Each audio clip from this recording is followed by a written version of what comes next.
Hey, how's it going, everybody? So, just a quick video on dealing with intense heartache, heartbreak after a breakup or divorce or loss, anything like that. Just, that feeling of heartbreak, like a broken heart. And what that's all about, in my view, in my experience, in my opinion, and how to approach it in a healthy way. And when I say healthy, it can maybe be like a turnoff to hear that word because people might think, oh, healthy, it's going to take a long time, blah, blah. No, no, it's actually, I look at it as a quicker, more effective, better, the best way to approach this. And again, this is just in my opinion, in my view. And excuse me, I got a bit of a sore throat, which is kind of cool. Like one of the cool things about sore throats is sometimes it's good. You get like a cooler voice going on. But anyway, so let's dive into this. Broken hearts. Why is it happening? Let's start off with that. Why are we feeling that pain? There's the emptiness.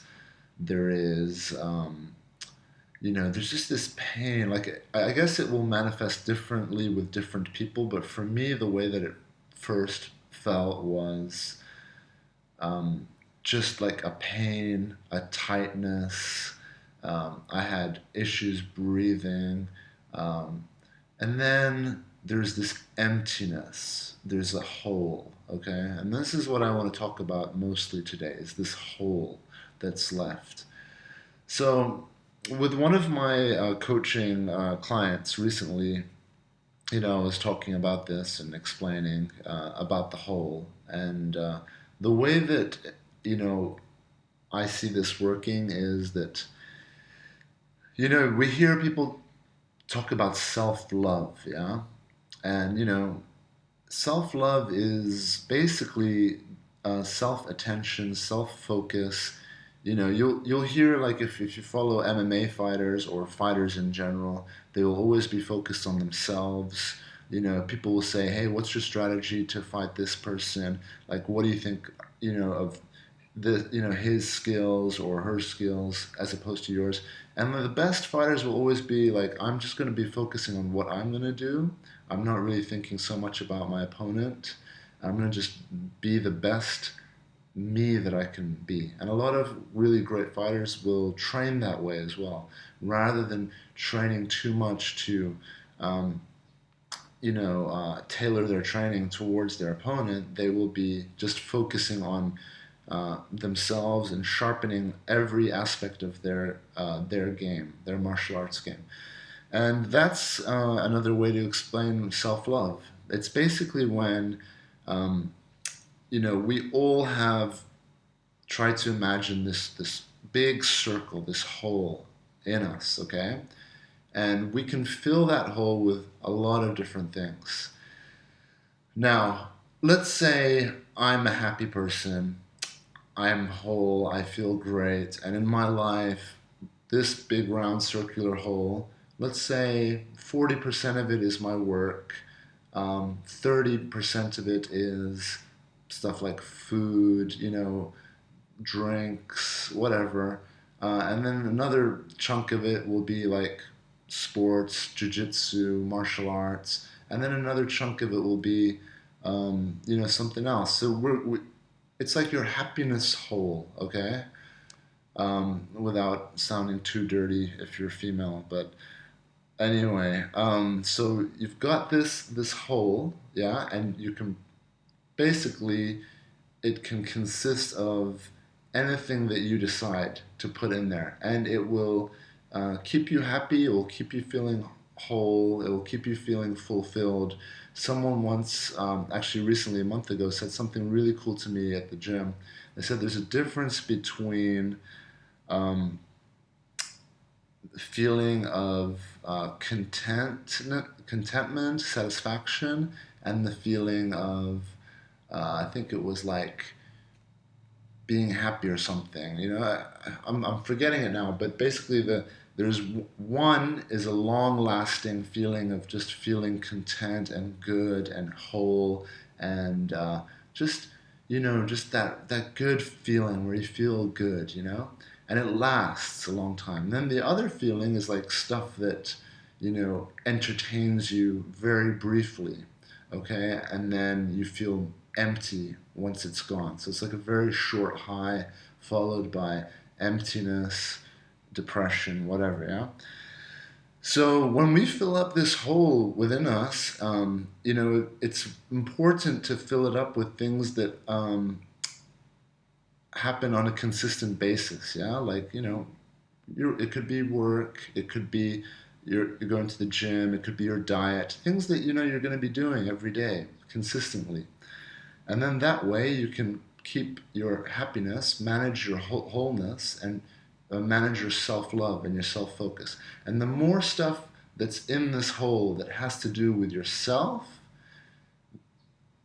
the better, okay? But I want to say that it doesn't have to be 100% all just stuff for yourself, okay? Like you'll have Buddhists or other very kind of strict spiritual practitioners who will dedicate the entire whole to to basically themselves. So they will train themselves daily through meditation, through other things, to find happiness in as few things as possible that are with them. So even for them, like they won't be like putting work in there. They won't be putting sports in there. They won't be even putting certain foods in there.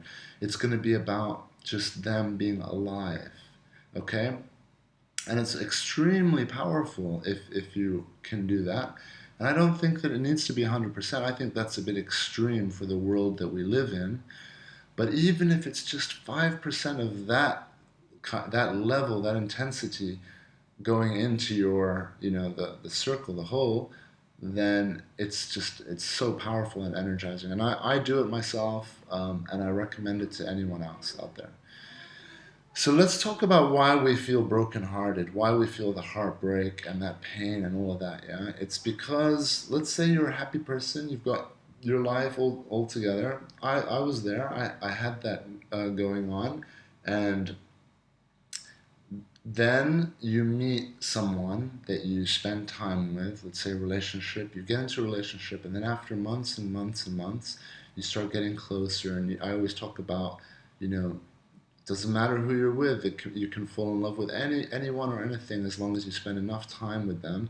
You'll start to grow roots into them, because I believe like instinctually your body is identifying that hey, you're with this person so often and so consistently that your instincts sort of like deduce that oh, this person must be important, so let's create a good bond, yeah. And there's nothing wrong with that. I believe that the attachment is nothing wrong with it, because it's part of our survival. Let's say if I have children, I have a wife, and let's say something is going to happen where I might have to put my life um, in front to protect my family, to protect my children. Okay, if my wife is pregnant or if I have children, you know, the attachment is there. Like you'll hear people say, "Oh, you are my everything. You are my love." This and that. I would die for you. I would argue that that's not necessarily the worst thing. And in our nature, we have that um, sort of instinct because it's there to protect our family, protect our survival of our species, of our family, of our tribe, etc. Yeah? So now, why does it hurt so much, or why do we feel that intense pain when we have been in a relationship, we grow the roots, and then all of a sudden the relationship, we have a breakup or a divorce or something, and then we have this intense pain followed by the emptiness depression, loneliness, and all of that, anxiety and everything. Yeah, it's because so you start off with the whole, and you've got your life in there, your food, your entertainment, movies, whatever it is, traveling around, your sports, all of those things that are keeping you, happy and wholesome. And then in comes into the whole a new person, all right, a relationship. And through the relationship, what happens is it comes into the whole and it can start to grow and take up more space in the whole. So, um, in fact, I'm not even going to say it can, it mostly does. 95%, I would say, of the time in relationships, people aren't even aware of all this stuff I'm talking about. And you get in a relationship, and all of a sudden, the person that you're with starts to become the source of your happiness. Okay, rather than your all these things that you already had in there.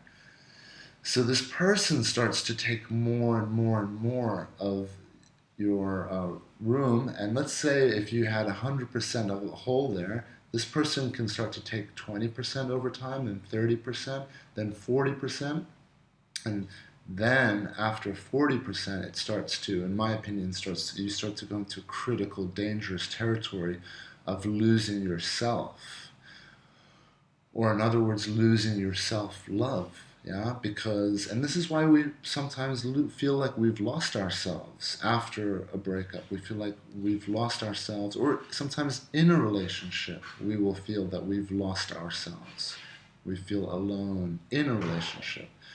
Okay? And it's because we have started to depend on another person for our source of happiness. And that's a very tricky thing to do because it's another person.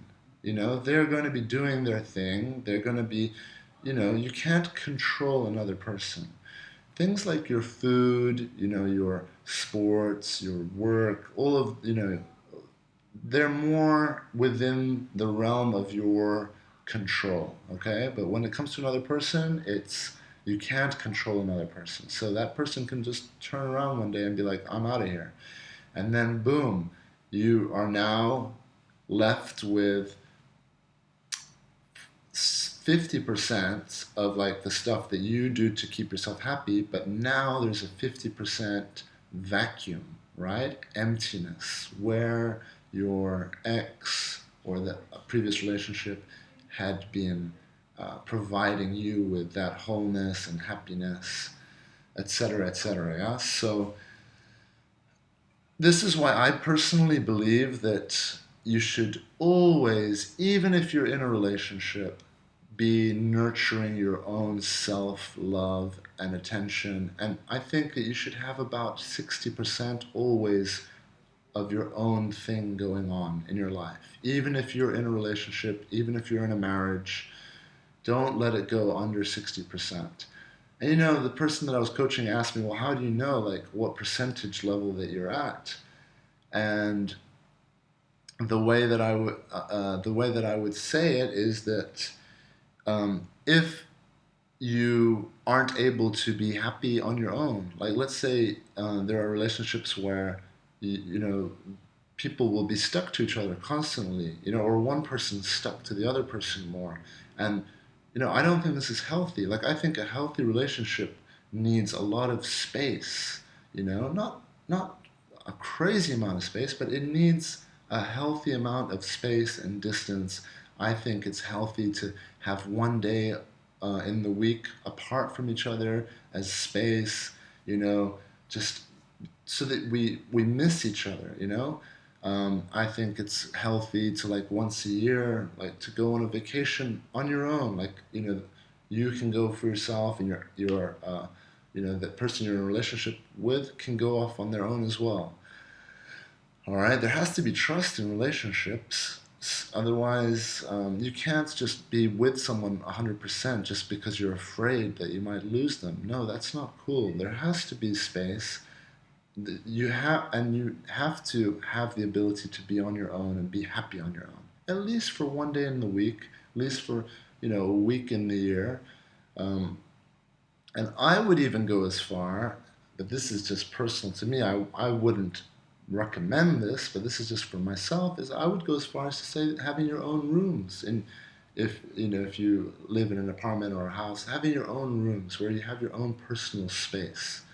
Very important, I think, because if your happiness hole, again, I know this sounds kind of dirty, but if your happiness hole is like 50% you're creating your own happiness, and then the other 50% is another person, then, or let's make it this example more clear. Let's say, like, if your happiness that you provide for yourself is like 40 or 30%, which is what happens in a lot of relationships, is that you're only like at 30-40% for yourself, and the majority of your happiness is coming from your relationship, from your partner. If that happens, then what you're actually doing is you are becoming needy. You have a hole, and you need that person to complete you, to make you feel happy. Like, and in the movie Jerry Maguire, I think it's one of the most misleading, damaging ways of thinking.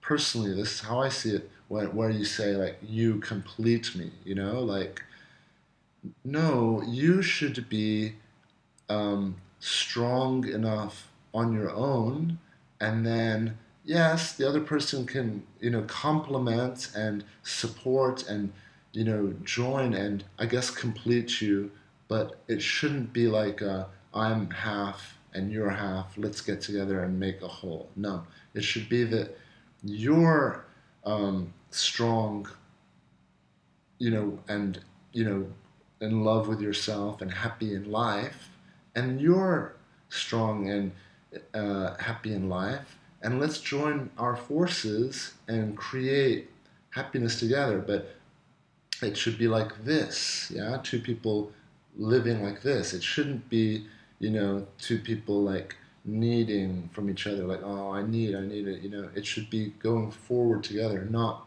facing each other.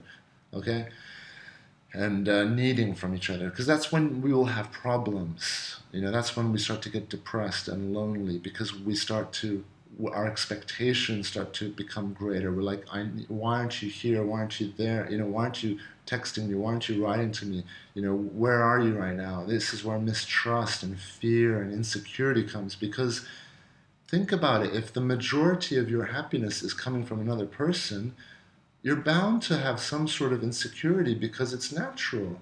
It's like, well, a lot of my life depends on this person. So, where is this person on a Friday night? Why is this person coming home late? Why is this person not answering my text right away? Okay, so I hope that gets through and makes sense. Um, and so, like in a breakup or a divorce or something, when this person goes, you're left with this vacuum depending on how much you depended on that person. So if, like, it was my relationship with the person, like they were filling maybe 70% of this hole, and I gave up my music more, or I gave up my sports more, or I gave up my work more, or whatever it is that you will like give up to make room for this person. Um, I will be devastated when this person goes, and I will feel like I'm dying, okay? Because it's actually the ego, yeah? This whole represents your personality, and that's what the ego is. It's a character. Oh, my character is I do tennis, I do mountain climbing, this is my job, these are my favorite colors. But that's a bit too deep spiritual stuff. I want to keep this video simple. But for the people who are more advanced in spirituality, I'm sure you understand what I mean by that. And when your ego all of a sudden is heavily damaged because a big part of the identity of the ego is suddenly gone, the relationship, then it feels like death. It feels like you're dying. Because imagine if someone just all of a sudden chops 70% of your body away, okay? You'll be rushed to hospital for critical care, yeah? But so it's an illusion, actually, really, if any of you out there are interested in more advanced spiritual stuff, spirituality, you will know, you will learn that this pain, this suffering, is an illusion. It's the ego thinking that it's dying, and it's totally natural. It's there to protect us because because that feeling is trying to drive us to salvage, to get the ex back, to get the relationship back, because that's what our ego thinks is going to help us. Is no, no, no. You need this. You need this, and you can argue that it's correct in some ways because the ego wants the family to be strong and support each other. Okay, but awareness will help you understand what's going on with all of this. Okay, so when you feel that emptiness, okay, what now? A lot of you guys, and girls out there who are watching this are probably thinking, okay, now he's going to get to some stuff that I need and it is useful for me, which is, what do you do when you've broken up, divorced, and you, without realizing, you had invested so much of your whole to this person. So, like, let's say more than 50% is very dangerous, I think. It's going to hurt a lot. Okay? So, what do you do? Now you've got 50% whole, of a vacuum, and 50% of all the stuff that you have been doing and maybe like lost interest in because of the relationship. So you're kind of like, I don't really feel like doing all this stuff now because it's become so small part of your life. So now that you have the vacuum, now is the time to rebuild and refill the hole, the vacuum that's left behind, with good stuff. Okay? And yes, it takes time. Okay? It takes time because it took time for you to grow roots into your relationship. 3 months, in my opinion, is a very powerful period of time. They say that your body regenerates a lot of its cells within 3 months. And if you look at a lot of medicines, diets, things like that, usually it's like take it consistently for 3 months to see changes. It's the same with even mental stuff, conditioning. If you do this stuff, if you like no contact, for example, do it. I believe do it at least 3 months, and then you're going to start to see changes. So it's going to take time for these things to kind of go into that vacuum that's left, but it's very important that you fill up that vacuum with good things that are going to be within more of your control. Like I said, activities that you have more control over, sports, hobbies, whatever it is, your diet, okay? And less of that hole, of that vacuum, should be put on things that you have no control or less control over, which is other people. So, for example, people that have a breakup and then all of a sudden they're left with this vacuum, a lot of people, they jump into rebound relationships, but you don't have any control of other people. So this is just temporary, short-term stuff you're putting in here that could actually like hurt you more. Okay, or people will do drugs, alcohol, things that are just unhealthy, and they're not. There's no longevity to them. Okay, so it's not going to be easy. Okay, but this is the fastest way and the healthiest way for you to become stronger and to heal. Otherwise, you're going to be getting short-term fixes, but you're going to prolong the whole thing, maybe for years, if you aren't going to deal with it properly now, okay? So you're already here now. You've already got the heart broken. You've got the emptiness, the heartache. So you might as well just do it now, okay, while you're here. And as you start to fill up this circle, the hole again, with good things, you're going to start feeling more interested in yourself again. You're going to be interested in your own life again. You're going to develop strength, personal, mental strength again. And you're going to become happier again, more wholesome again. Okay? Am I 100% there yet? No, but I have gone through the worst, the hardest of it, and perhaps I need like maybe 20% of my hole still that needs to be filled, with more of my own things that I can focus on. All right, so it does take time, but once you get past 60%, it's when you start to like be in the safe zone again, okay? And again, like how do you know when you're in the safe zone? It's when you can like spend some time on your own and be okay with it. I'm not saying like spend every day 24/7 on your own. No, I'm just saying that be able to like be happy and okay spending a day, or some time on your own. If you're the type of person that you can't spend an hour, on your own, you just need to talk to people or something, then you realize that you're deriving your happiness from external things. Okay, you're filling that hole with things that you don't have much control over, other people, Okay, so it's up to you to figure out what you're going to put in that hole, and it's up to you to what you're going to figure out where you are, what percentage you are. I can't tell you that. You have to learn to listen to yourself and to feel. I mean, this is your body, yeah. Like you've got to be able to like know your body, know yourself, yeah. The Greeks, right? They used to put that on their temples, on the entrances when you walk through the door. It's also featured in the Matrix movie. When Neo walks through, there's the sign above the oracle's door that says, "Know thyself." Okay, and the Greeks were very clever because when you know yourself, that's when you can start to take control of yourself. And it means with diet, it means your mind, it means all of the stuff that I'm talking about, the happiness circle, the wholeness circle, okay? So you're in this situation now, you're heartbroken, you're hurt, you're anxious, you're depressed, you're lonely. You have to now start to feed yourself the right things, okay? And you will get more whole as long as you keep putting the right things into the hole.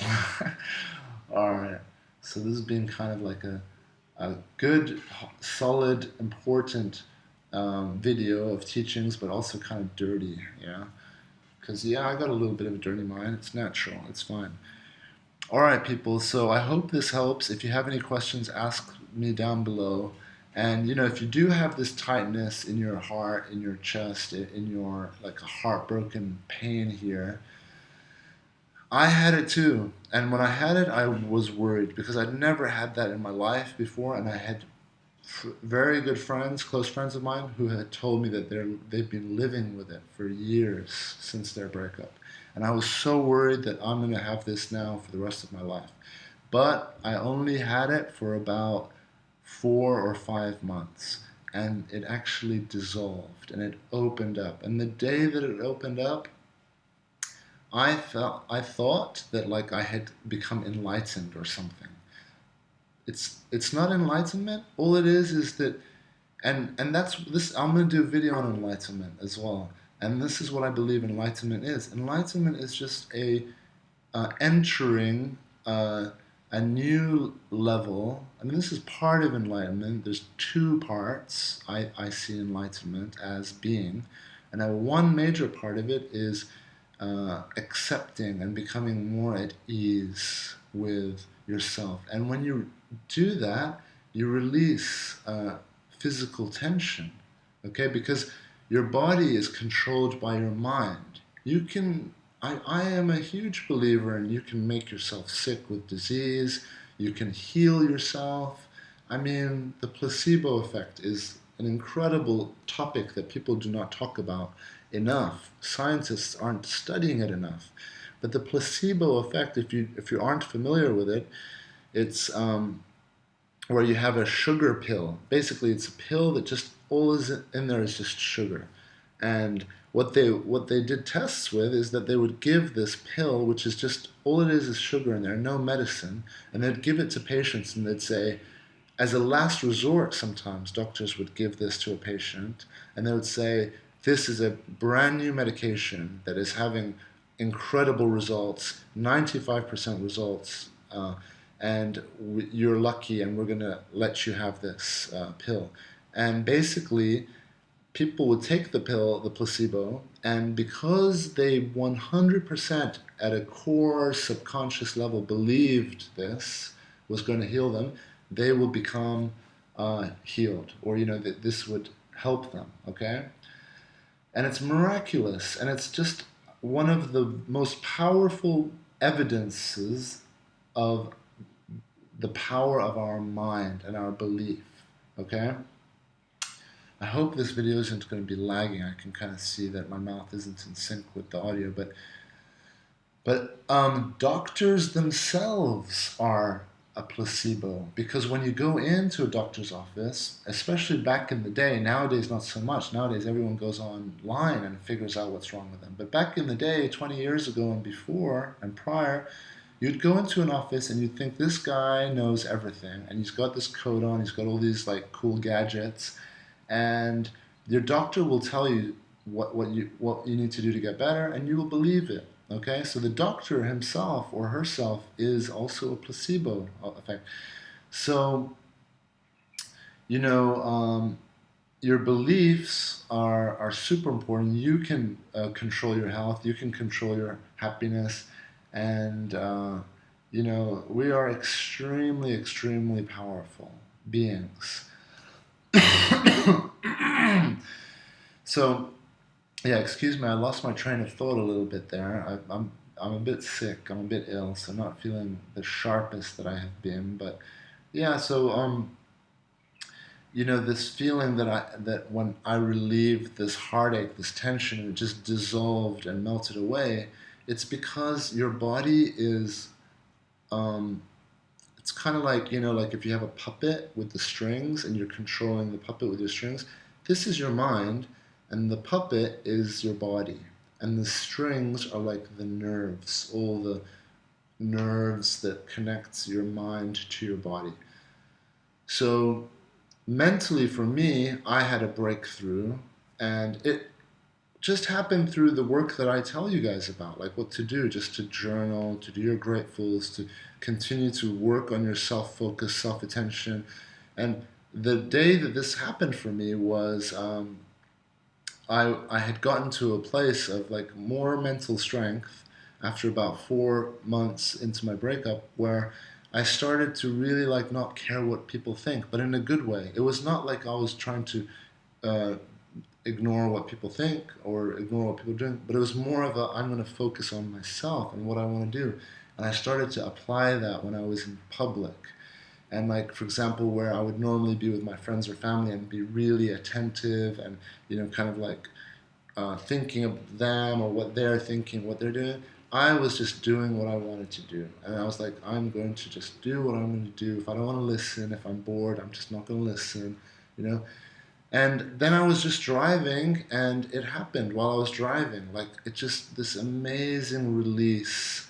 And the feeling of it, I can really see a lot of people feeling that, oh, I have become enlightened. I was giggling. I felt like I was on, I just opened up. And I think all it was this, what happens in our life is we don't realize this. You're watching this now and you don't realize that you have a lot of tension in your body. Okay, and the heartache, I believe that's just the tension, yeah? It's like a protective thing. You want to protect yourself because you've been hurt. When we fight, when we're training, when you get punched, you tense up. It's protection. So when we get hurt emotionally, there's a tension, and you can feel it at first, but then after maybe a week, it'll become normal. So you will start to lose your feeling and grasp of it, and you just won't feel it anymore. But the tension is there. And the only time you're going to feel it again is when it's released. And when it's released, you just feel like, oh my goodness. And most of our pleasure in life comes from relief. Even like when you have an orgasm, when you have sex, like the orgasm is a relief because you've been building this tension for a while, for days, weeks, and if you're really unlucky, years. No offense, I'm just kidding. But this is tension that builds, and then all of a sudden it's released. So it's the release, the relief that feels so good. It's not that something is happening to you that's making you feel good. It's just this tension that you've had, that you've lost track of, that you are no longer aware of anymore because you just feel normal. That tension all of a sudden is released, and then you feel, oh my goodness, I feel so good. It feels so amazing. And most people live with some kind of tension. In fact, I would argue that there's a lot of tension, a lot of injuries, a lot of tension, a lot of stress. So there's probably more than 50 things going on with you that you're just not aware of. You've gotten used to it. Your neck hurted you hurt your neck one day because you're on the computer all day, and then after a couple of weeks, it doesn't hurt as much because you got used to it, you adapted, you evolved to it. But then the day that you smoke some weed or you have something or get a massage, and then it releases that, then you're like, oh my goodness, I didn't even know that was there. So that's just a few thoughts on heartbreak, heartache, and emptiness. Don't forget about the happiness hole, the whole first part of this video. Very critical. And, think about what you're putting in there for you and what are the things that should be in there to give you long-term happiness in life. All right, everybody, I'm sending you all the best. Remember, you're not alone. We're all in this together, and it doesn't have anything. It doesn't have anything to do with just breakups or divorce. This is life in general. Okay, even if you're in a relationship, even if you're single and whatever, yeah, happy, or you've got to be aware that where are you deriving most of your sense of happiness from? Is it coming from good things that are stable that you have more control over? Is it like, remember the ultimate is the Buddhist monk who he's just happy with breathing.